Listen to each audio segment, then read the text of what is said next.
Thank you and welcome for coming. We're going to start our live town hall about OCPS and our school planning process. First, I'm going to open things up to Board Member Daryl Flynn, who helped create this idea, for a few words. Thank you, Ms. Roth. I want to welcome everybody here. I'm Daryl Flynn, and I am the District 2 school board member. I represent the area that's east and southeast, basically the feeder patterns for Timber Creek High, Colonial High, and Lake Nona High. So I stretch quite a ways out to the east, all the way down to the Osceola and Orange County line, and up to Colonial. As board members, we often get questions regarding how OCPS builds and sites schools.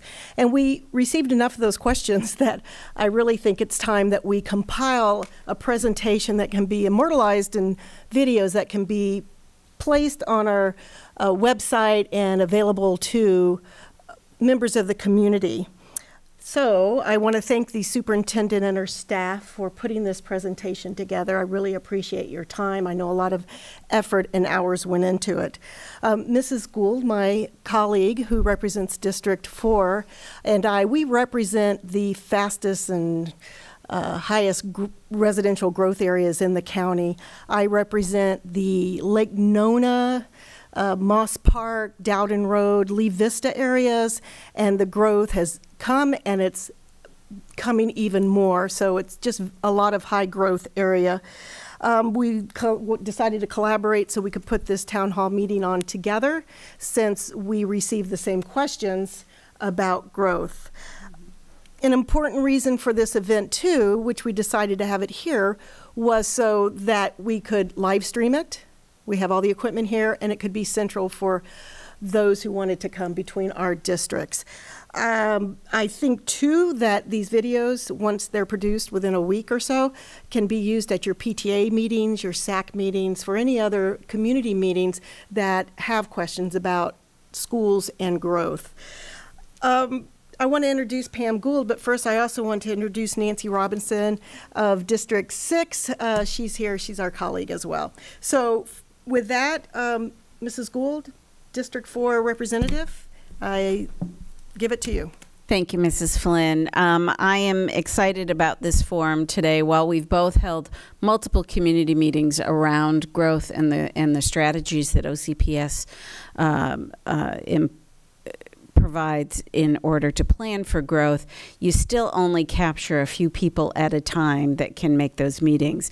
Making sure this is live streamed and then captured on video so that we can break it into segments really puts it at the fingertips of all of our community at any time.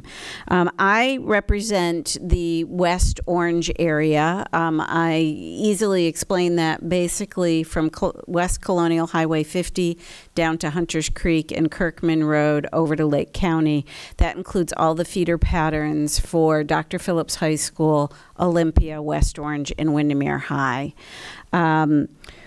We will be taking questions and moving forward with the presentation until 5 o'clock today. Some of us will be able to stay after that time, but if there's questions that we have not addressed by that 5 o'clock hour, we will make sure that they are captured and then shared following this presentation.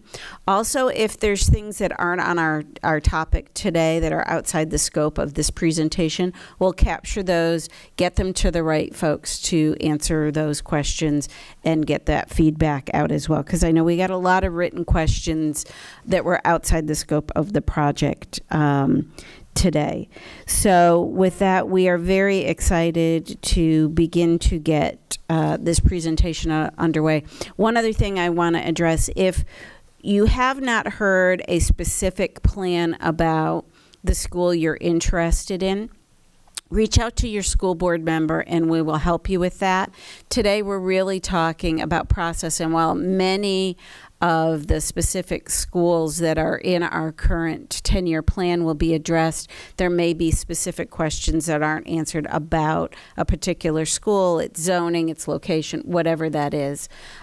We can circle back on those specific specifics after. What we're hoping you walk away with today is an understanding of how far, how fast we can get schools up and running in our current climate, both economic and growth area.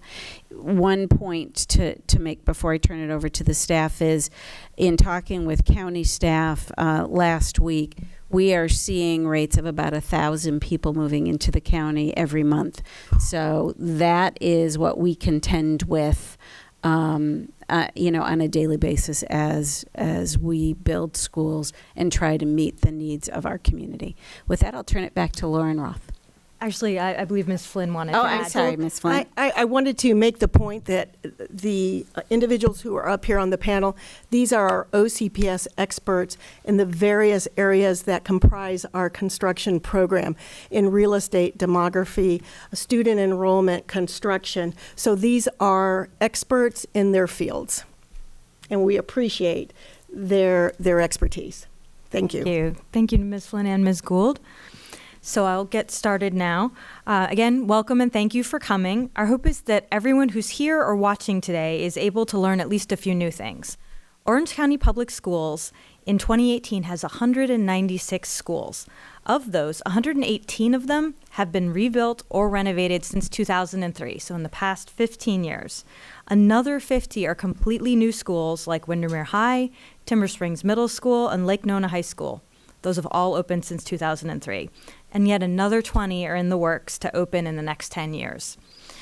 But most people never get to hear directly from OCPS staff what goes into making these schools a reality. Today's presentation includes the answers to 6 common questions we get, including some that came in the weeks leading up to this forum.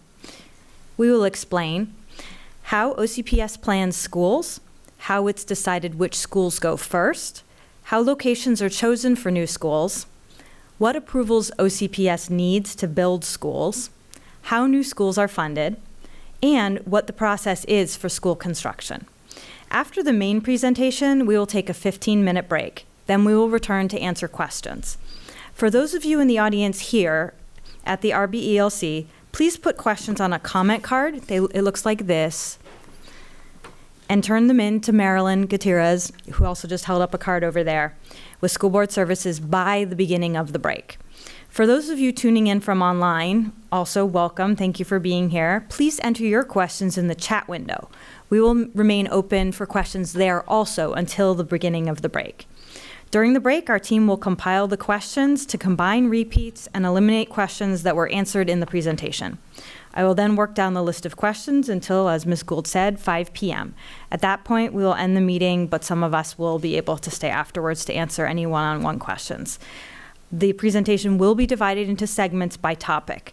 Videos will be posted on the OCPS Facilities Communication YouTube channel and shared on social media and board member pages. We will also post answers to frequently asked questions and follow up with individual constituents as needed. I also wanted to mention that if you see us looking down during the meeting, it's because we have the presentation on our screens down here. So I just want to explain why we're doing that. The team who is here to answer your questions tonight is made up of Laura Kelly from Facilities Legal, Jessma Lambert, Director of Facilities Construction Planning. She's also the chair of our Advanced Planning Committee, which you may never have heard of, but you're going to learn a lot about it tonight. Carol McGowan, our Director of Student Enrollment. Thomas Moore, who's a senior administrator in his role as demographer. He's our district demographer. Myself, I'm the senior manager for facilities communications with the school district, and I'll be your moderator tonight. And Julie Salvo, senior administrator for facilities planning.